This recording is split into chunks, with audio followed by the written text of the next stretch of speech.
apa kabar kalian semua? Senang sekali kita bisa bertemu kembali di sekolah minggu. Bagaimana? Kalian sudah siap mendengarkan firman Tuhan?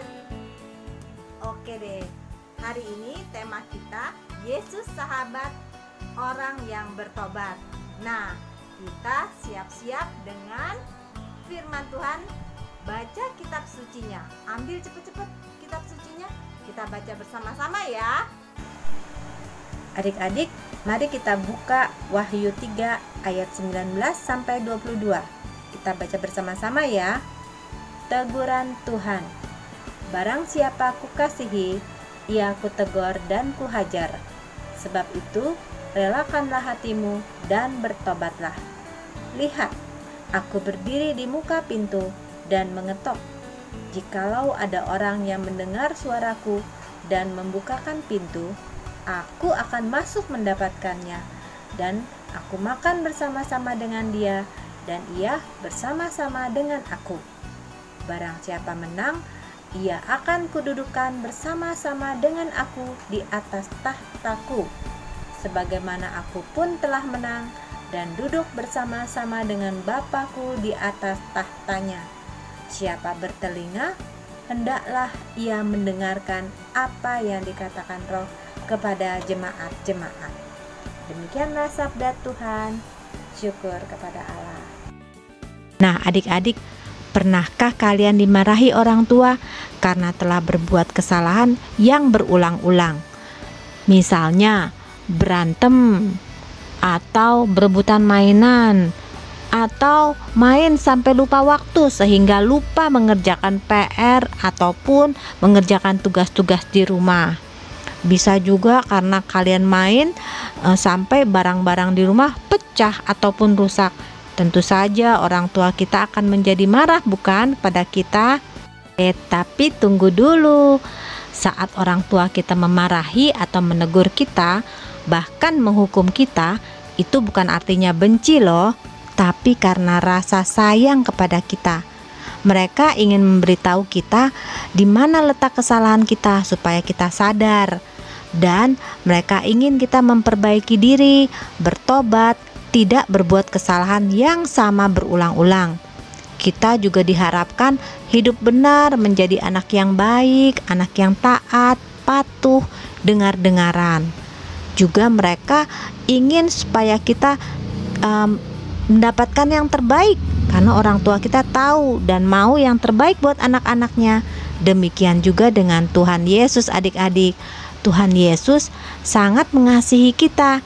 Dia ingin kita hidup benar, mengikuti kehendak Tuhan dan tidak berbuat dosa lagi. Sikap apa saja yang membuat orang tua dan Tuhan sedih?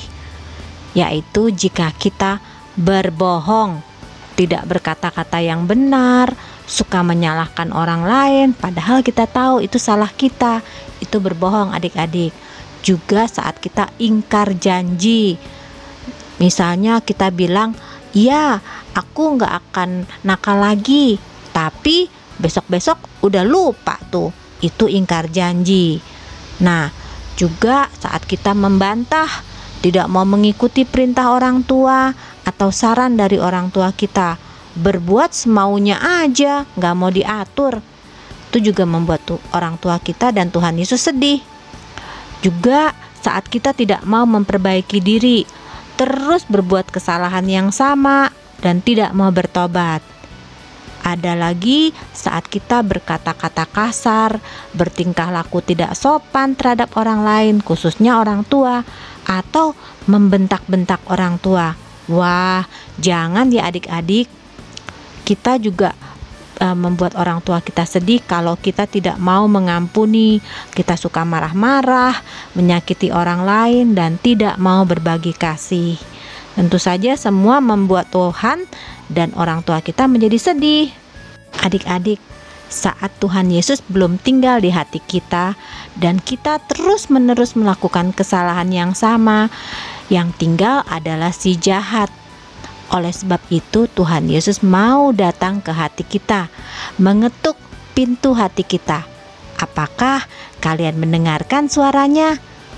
Dan kalian mengizinkan Tuhan Yesus masuk ke dalam hatimu?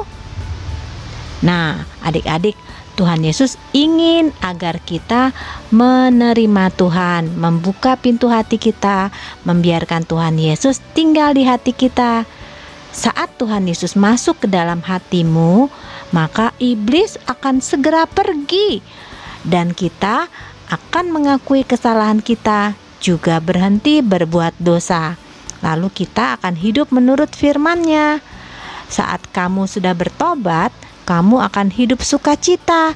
Hidup kamu akan senang karena Tuhan Yesus bersukacita bersamamu. Adik-adik, saat kita membuka hati buat Tuhan Yesus, maka Roh Kudus akan pimpin kita supaya kita rajin beribadah, rajin sekolah minggu, nggak perlu dipaksa-paksa lagi. Terus kita juga semangat saat memuji Tuhan, duduk tenang mendengarkan firman, dan berdoa sungguh-sungguh. Roh Kudus juga akan memimpin kita untuk hidup benar, bersikap lemah lembut, berbuat baik sama orang lain, mau mengampuni kesalahan orang, mengasihi sesama kita dengan berbagi, sabar, tidak marah-marah, juga rendah hati. Masih banyak contoh-contoh lainnya yang bisa dilakukan, dan semua bisa kita lakukan bersama Roh Kudus, bersama Roh Tuhan adik-adik. Lalu, mengapa Tuhan Yesus ingin kita hidup benar? Ada yang tahu? Ya, karena Tuhan Yesus sangat mengasihi kita. Ia ingin agar suatu saat nanti kita semua bisa berkumpul bersama Tuhan Yesus di rumah Bapanya di surga. Wow, keren ya. Oleh sebab itu, siapa bertelinga, hendaknya ia mendengar. Artinya, saat kita dipanggil, kita menjawabkan. Nah, saat ini Tuhan Yesus mengetuk pintu hatimu. Siapa yang mendengarnya dan mau membuka pintu hatimu? Ayo, angkat tangan kalian. Yes, kita semua angkat tangan ya. Lihat Tuhan Yesus, anak-anakmu semua mengangkat tangannya dan mau membuka hatinya untukmu. Terpujilah Tuhan. Adik-adik, saat kita buka hati kita, bukalah selebar-lebarnya. Jangan setengah-setengah ya terima Tuhan Yesus, supaya kita bisa semangat mendengarkan firman Tuhan dan semangat memuji Tuhan, juga semangat berdoa. Setiap kali kita mau makan, mau tidur, bangun tidur, kita rajin berdoa, rajin membaca kitab suci, supaya Tuhan Yesus benar-benar pimpin hidup kita, sehingga kita semua menjadi anak-anak Tuhan yang baik, dan kita semua hidup sukacita bersama Tuhan Yesus. Karena Yesus adalah sahabat bagi mereka yang mau bertobat. Yuk adik-adik, kita sama-sama belajar untuk terus memperbaiki diri supaya sahabat kita senang. Oke adik-adik, sampai di sini dulu firman Tuhan. Semoga kalian bisa mengerti ya.